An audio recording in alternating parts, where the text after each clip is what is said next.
여러분들 혹시 유츠프라 카치아라고 하는 식물 들어보셨습니까? 유츠프라 카치아.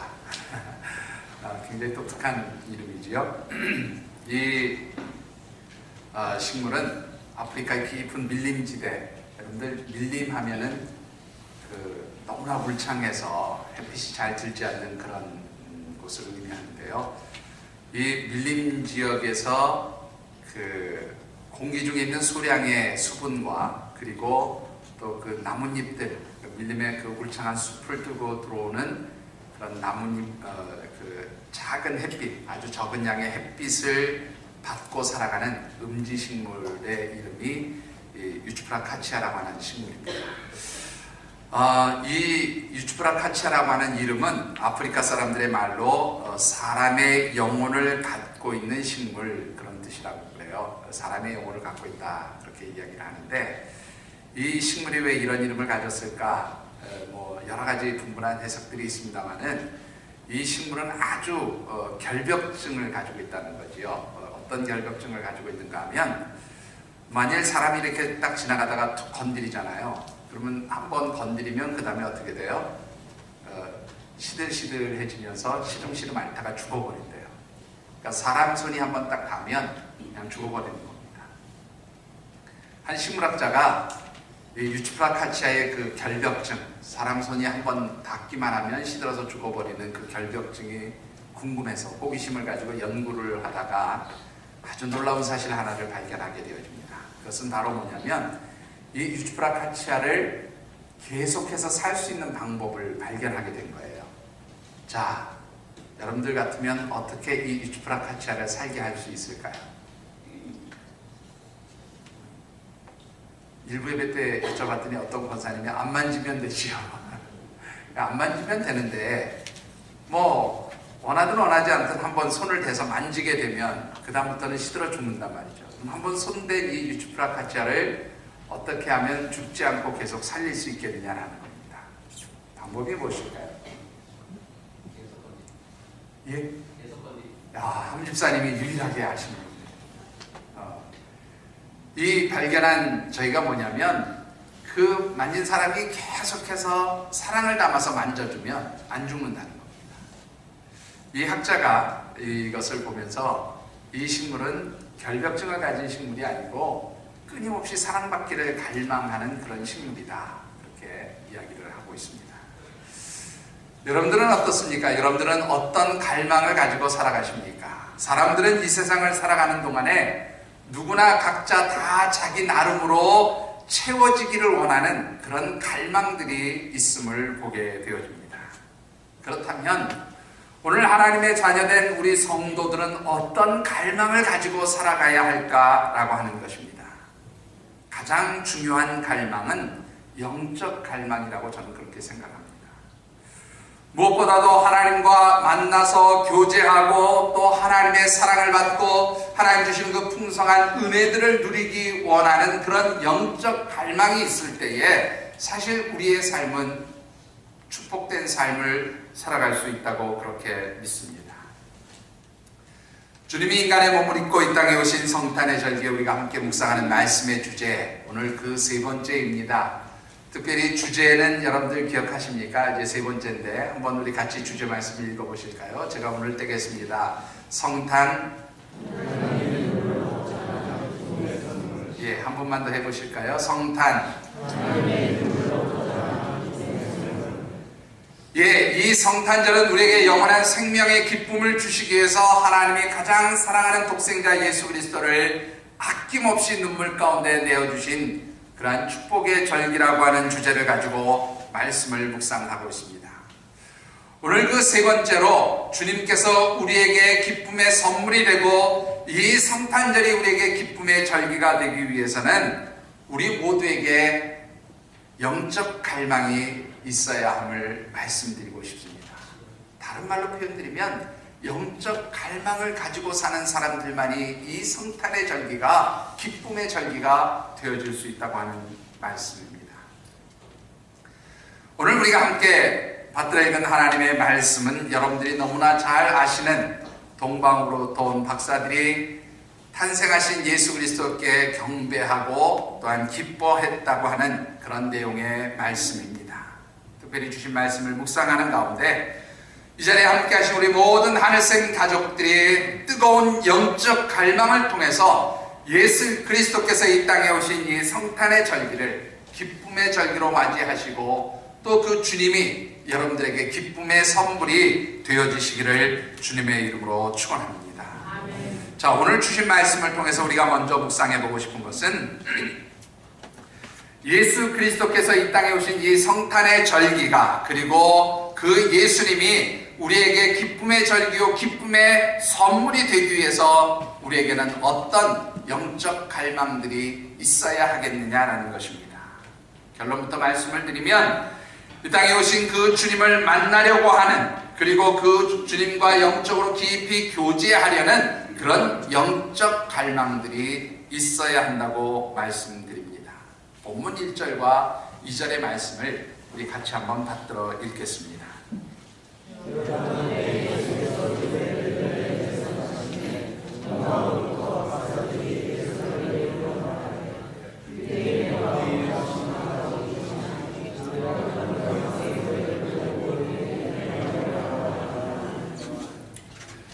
자, 오늘 이 말씀을 보시면 동방으로부터 온 박사들이 이제 헤롯 궁에 찾아가서 유대인의 왕으로 오신 메시아가 어디 있는가, 우리가 그를 경배하러 왔다고 그렇게 말하고 있는 것을 보게 되어집니다. 여러분들, 이 동방 박사들이라고 하는 사람들은 과연 어떤 사람들이었을까요? 오늘 본문에서 말하는 이 동방은 학자들이 어떤 학자는 심지어 우리 한반도에 있는 신라라고까지 이야기를 하는 학자들도 있습니다만은 사실 그것은 절대 지지를 받는 이론은 아니고요. 가장 많은 성경학자들이 지지하는 이론은 지금의 이라크 혹은 이란에 해당하는 지역을 오늘 본문에서 동방이라고 그렇게 표현을 하고 있습니다. 역사적으로 보면, 특별히 우리 성경에 기록된 역사를 보면 이 이란과 이라크가 있던 지역을 보통 뭐라고 얘기하는가 하면 메소포타미아 문명이 자리하고 있던 곳이라 그렇게 이야기를 합니다. 티그리스 강과 유브라데스 강 사이에 있었던 그 주변, 거기를 보통 이제 메소포타미아 문명이라고도 하고 현재는 이란과 이라크가 자리하고 있는 그런 지역을 의미하고 있습니다. 성경의 역사를 보면 이 지역에는 아주 유명한 강대국들이 자리하고 있었음을 보게 됩니다. 아수르도 바로 이 지역에 있었고요. 아수르의 뒤를 이어서 일어났던 대제국 바벨론, 곧 우리 역사책에서는 바벨로니아라고 하는 나라가 있었고요. 또 그 뒤에 이 바벨로니아를 멸망시키고 일어난 바사, 곧 페르시아 제국이 있었던 바로 그 지역이기도 합니다. 자, 그리고 이 박사라고 하는 말을, 우리말로 번역되어진 이 박사라고 하는 말을 헬라어 원문 성경에 보면 뭐라고 되어 있는가 하면 마고이라고 하는 단어로 되어 있어요. 이 마고이라고 하는 단어는 마고스라고 하는 단어를 복수로 그렇게 표현하는 것입니다. 그런데 이 마고스라고 하는 단어를 여러분들이 무슨 내가 성경학자도 아니고 헬라어 원문을 알아서 뭐해 그렇게 생각하실 것 같아서 제가 영어 단어로 좀 표현을 해드리면 이 마고이라고 하는 단어는 메이자이라고 하는 단어로 그렇게 표현이 됩니다. 특별히 그 메이거스라고 하는 단어의 복수형으로 그렇게 나타나는데 이 영어 단어를 찾아보면 조로아스트교의 사제들 그런 표현을 쓰고 있고요. 또 동방박사들 이런 표현도 쓰고 있습니다. 여러분들이 잘 아시는 그 마술사라고 하는 단어, 매지션이라고 하는 단어가 바로 이제 마고이 또 혹은 메이거스에서 나왔다고 그렇게 어원적으로 분석을 할 수가 있습니다.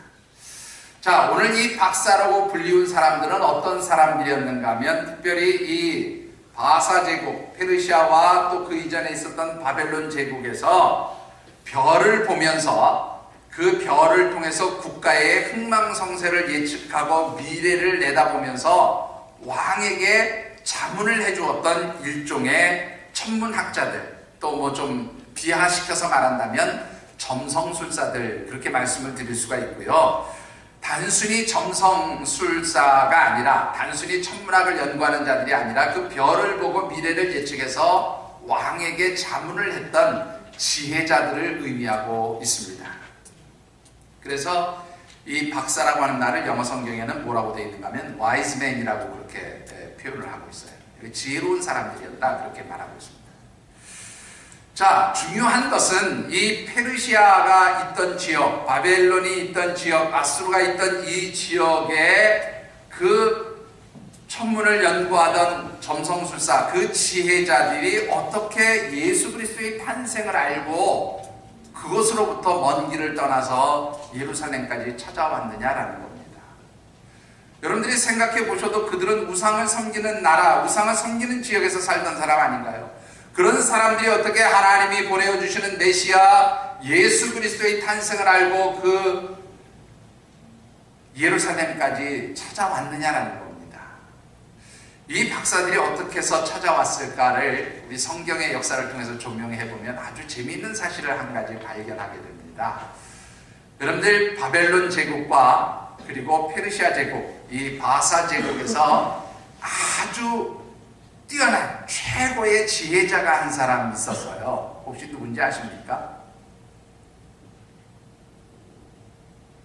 모르시면 이건 좀 가슴에 손을 얹고 반성을 하세요. 성경에 나오는 이름인데요. 바벨론과 페르시아 제국, 바사 제국에서 가장 뛰어났던 지혜자 누가 있습니까? 아니요. 예, 황장로님이 그래도 여러분들을 부끄럽지 않게 대표로 다 말씀해 주십니다.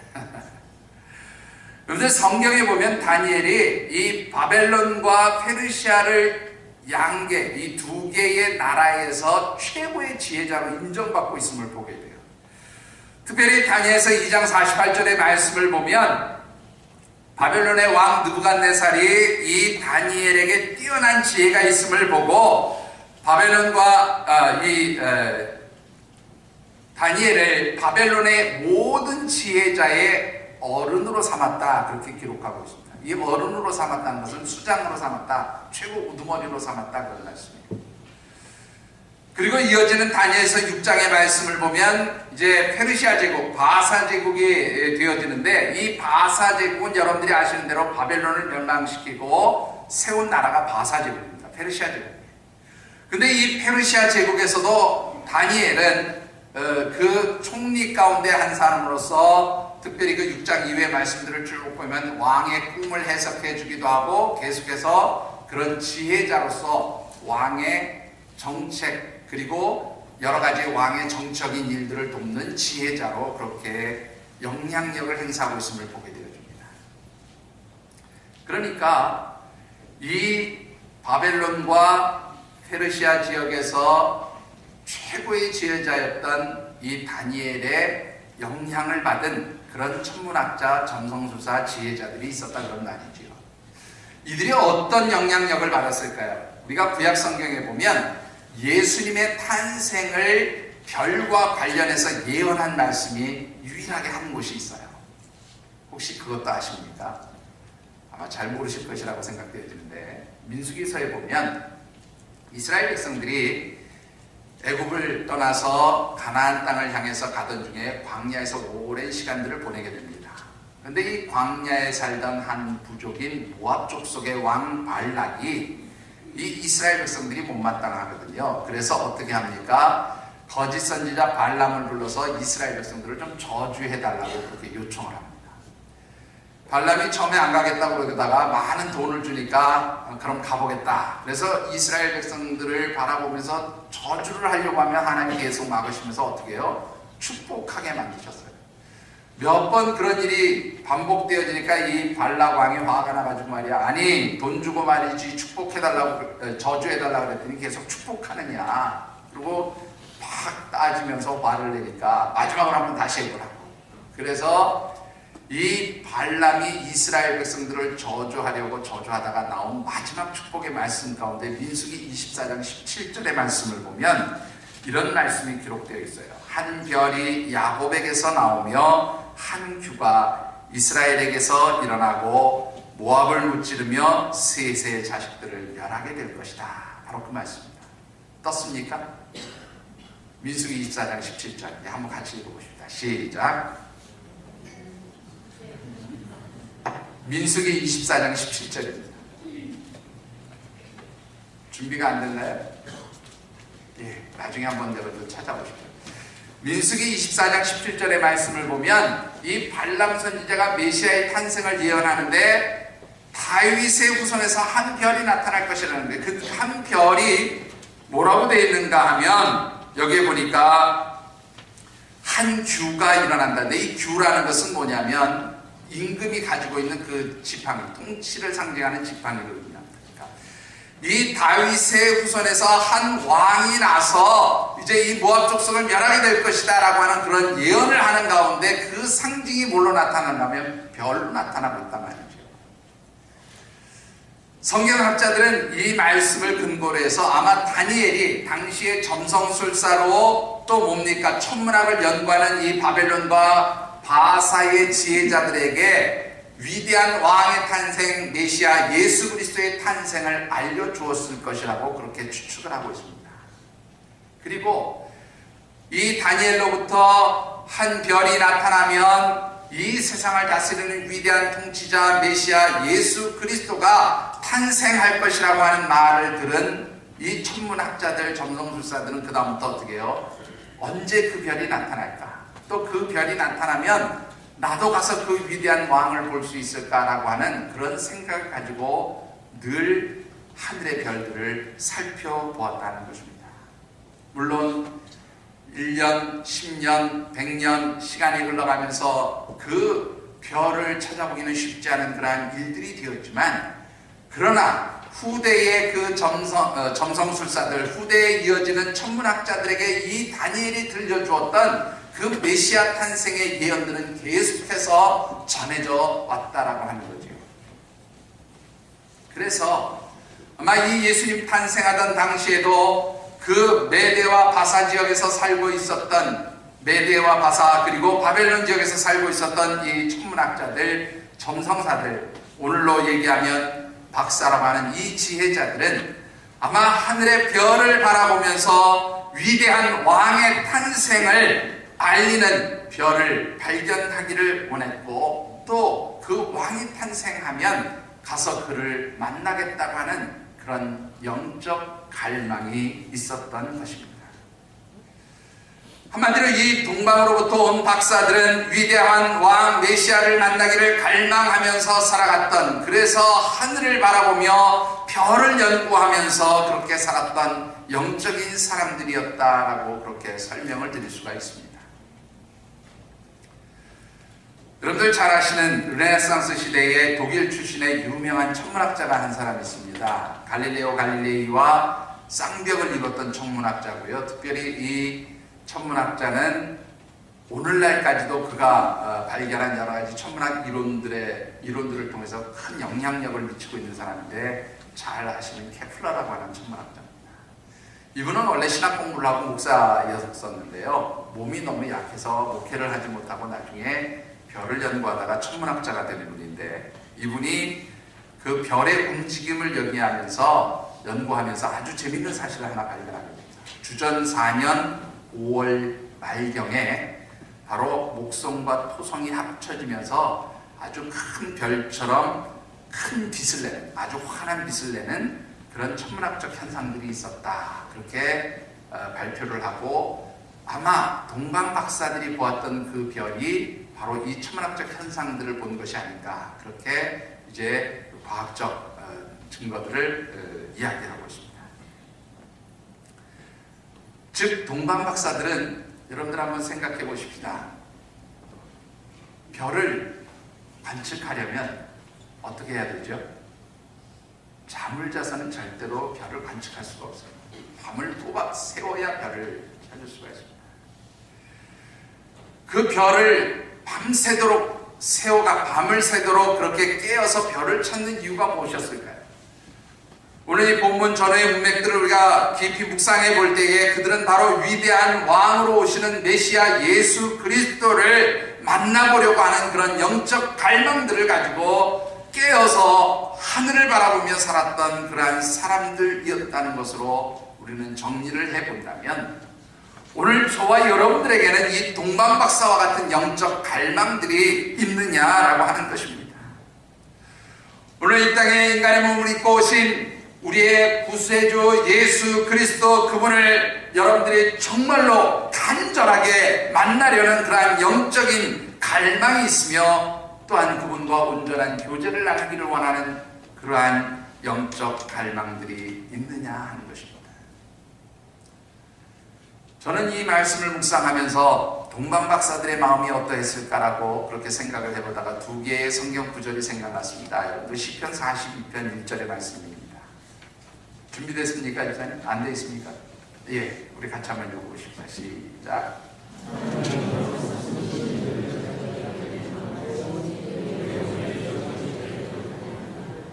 예, 또 이사야서 26장 9절 상반절을 우리 같이 한번 읽어보시죠.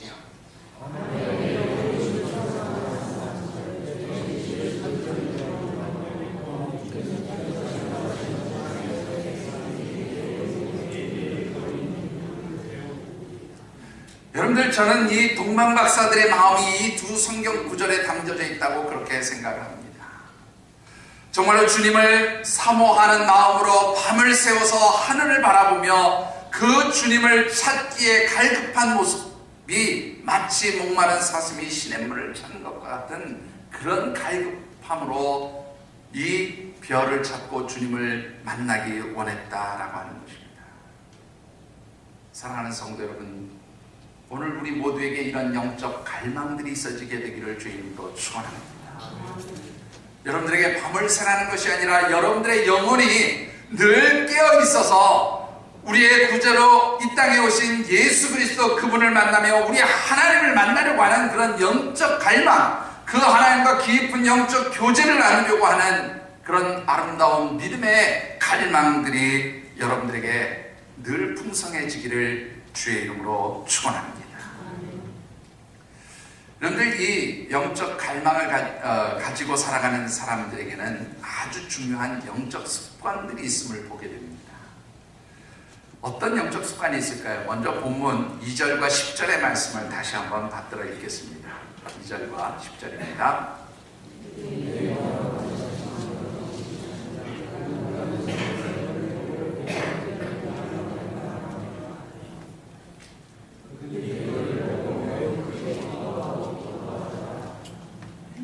자, 여러분들, 이 동방으로부터 온 박사들, 앞서 제가 말씀드렸던 티그리스 강과 유브라티스 강 주변에 있는 그 메소포타미아 지역, 그곳으로부터 예루살렘까지의 거리를 대략 1600km 정도 되는 거리로 이렇게 추정을 합니다. 보통 사람이 걸어서 가면 1시간당 4km 정도를 걷는데요, 이 밤에 별이 뜬 것을 보고 찾아왔다면 한 8시간씩 걸었다고 가정을 해보십시다. 하루에 한 30여 킬로 정도 걸었을 것이고요. 이 1600km를 걸으려면 최소한 2달 가까이의 시간을 허비했을 것입니다. 낙타를 타고 걸으면, 낙타가 보통 평범하게 걸을 때 사람보다 배 정도 빠른 속도로 걷는다고 합니다. 시간당 한 8km 정도 걸으니까 하루에 한 64km 정도 걷는다고 치면 낙타를 타고 왔다면 한 달 정도 여행을 했을 것이라 그렇게 생각을 하고 있습니다.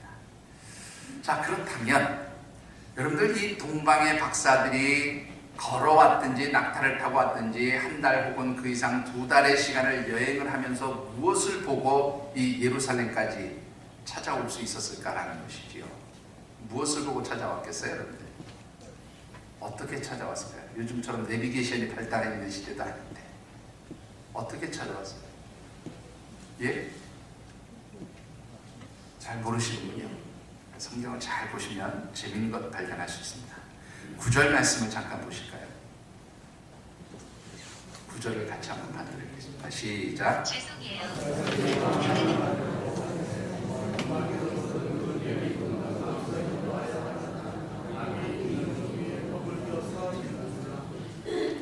여러분들, 뭘 보고 찾아왔어요?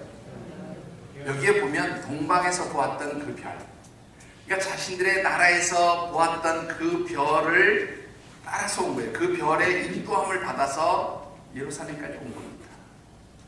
그런데 참으로 놀라운 것은 그냥 그 별을 따라서 계속 가면 어디로 갑니까? 잘 모르시는군요. 예, 별을 계속 따라갔으면 누구를 만날 수 있어요?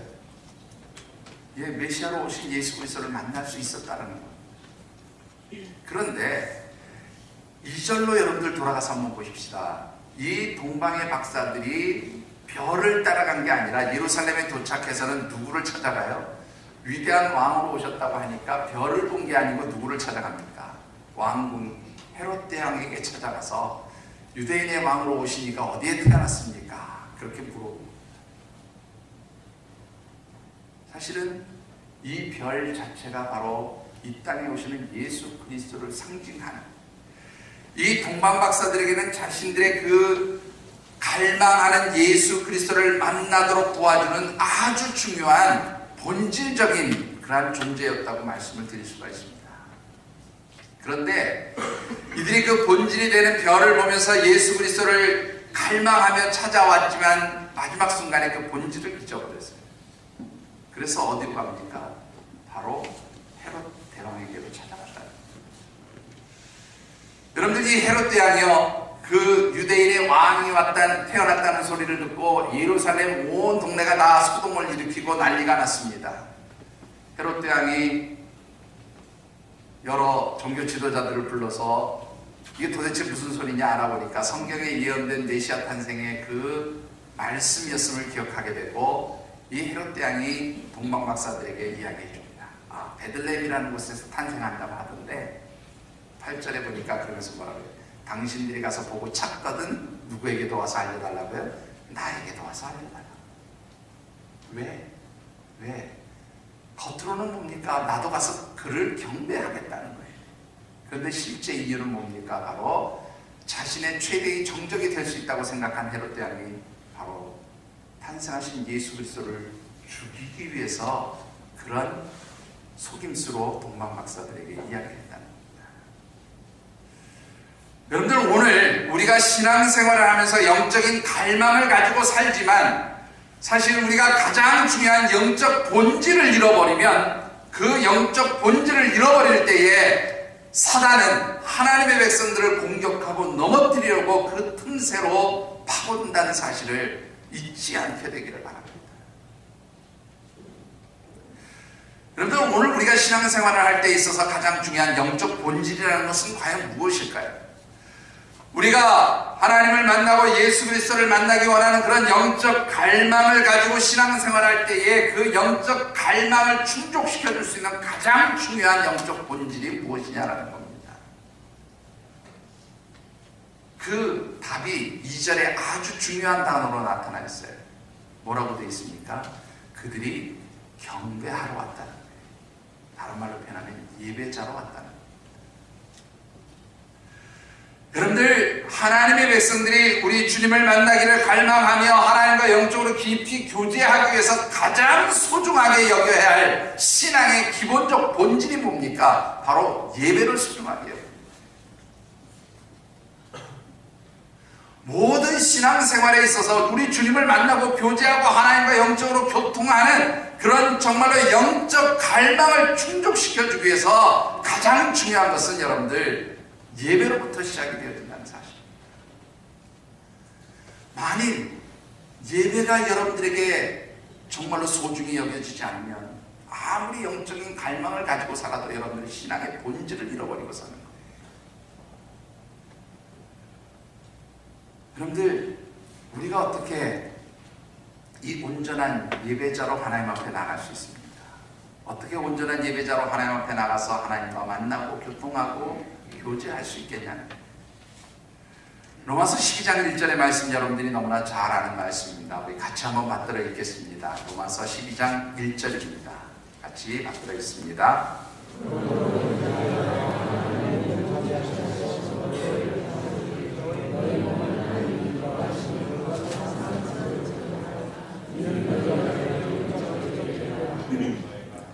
자, 여러분들 여기에 보시면 너희 몸을 하나님이 기뻐하시는 거룩한 산 제사로 드리라. 이는 너희가 드릴 영적 예배니라. 우리가 신앙의 가장 기본적인 본질, 영적 갈망을 충족시켜주는 하나님과 교제하고 교통하고 만나는 이 영적 기본 본질 중에 하나인 온전한 예배를 드리기 위해서는 먼저 우리 자신이 뭐가 되어야 돼요? 거룩한 산 제물들이 되어야 한다는 거예요. 우리가 거룩함으로 하나님 앞에 나가야 한다는 거예요. 중요한 것은 어떻게 거룩해질 수 있냐는 겁니다. 거룩해지는 방법이 무엇입니까? 디모데전서 4장 5절에 이렇게 말씀하고 있어요. 같이 받들어 읽겠습니다. 디모데전서 4장 5절입니다. 무엇으로요? 하나님 말씀과 기도가 있을 때 거룩해지는 거예요. 그런 거룩함이 있을 때 하나님 앞에 온전한 예배자로 설 수 있다는 거예요. 하나님의 백성들이 영적 갈망을 가지고 살아가기 위해서 가장 중요한 영적 습관은 뭡니까? 하나님 말씀을 귀하게 여기는 거예요. 말씀을 묵상하고 그 말씀을 통해서 내가 하나님과 기도로 교통할 때에 내 삶이 거룩해지고 그런 거룩함이 있을 때 하나님 앞에 온전한 예배자로 설 수 있는 겁니다. 그런 온전한 예배자로 설 때 뭐예요? 하나님과 영적인 교통이 일어나고 하나님과의 만남이 일어나고 내가 그토록 갈망하는 주님을 만날 수 있고 교제할 수 있게 되어진다, 그런 말씀입니다. 사랑하는 성도 여러분, 여러분들이 말씀과 기도로 정말로 거룩해지시기를 주의 이름으로 축원합니다. 그리고 그 거룩해짐을 가지고 하나님 앞에 온전한 예배자로 설 수 있게 되기를 바랍니다. 그리할 때 하나님 여러분들을 만나주세요. 하나님 여러분들과 교제하시고 여러분들에게 하나님 주신 놀라운 축복이 임하게 되는 줄 믿습니다. 이게 아마 한 열흘도 안 된 최근 자료 같아요. 제가 이렇게 말씀을 묵상하다가 아주 중요한 그런 자료를 하나 발견하게 됐는데, 제가 이 학교 이름이 너무 어려워서 좀 보면서 읽어드리겠습니다. 윌프리 드로리어, 되게 어렵죠. 윌프리 드로리어 대학교, 캐나다에 있는 대학교입니다.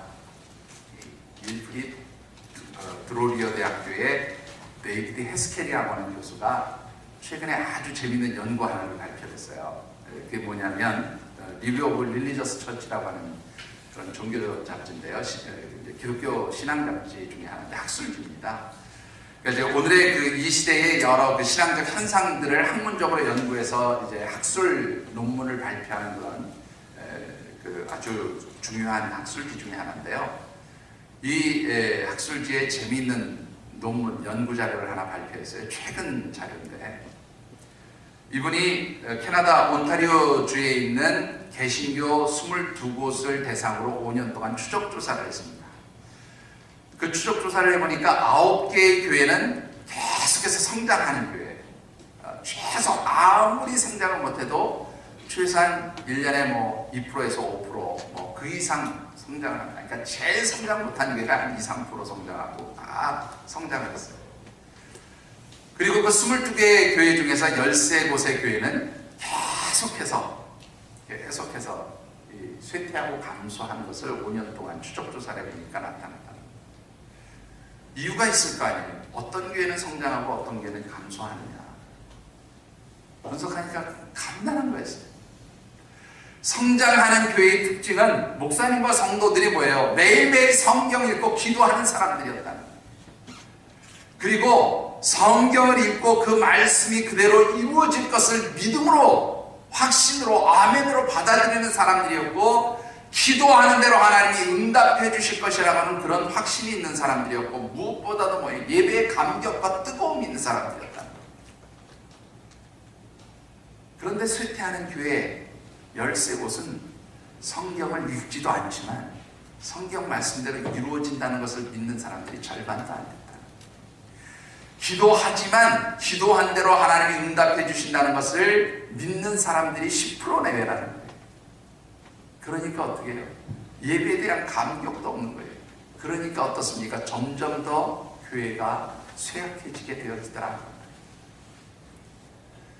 그런데 이것은 교회만 적용되어지는 법칙이 아닙니다. 여러분들이 영적으로 성장하고 영적으로 하나님이 기뻐하시는 그러한 삶을 살아가기를 원한다면 여러분들의 삶에서 말씀 보고 기도하는 일이 떠나지 아니하여야 한다는 것입니다. 말씀과 기도가 생활화되고, 그래서 거룩해짐으로 하나님 앞에 온전한 예배자로 설 때에 바로 하나님과의 깊은 영적 교제, 하나님과의 만남, 여러분들의 영적 갈망들이 충족되어지는 줄 믿습니다.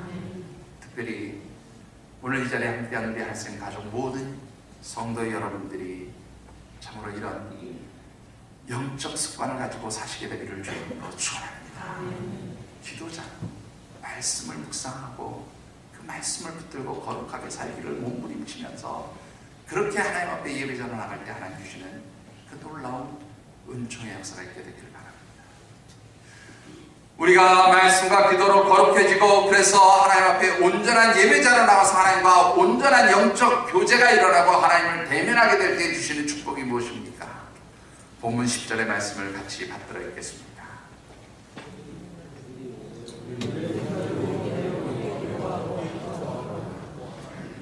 예, 이 동방박사들이 잃어버렸던 그 별, 신앙의 본질을 다시 찾고 회복했을 때에 그들은 그 별의 인도함을 따라서 어때요?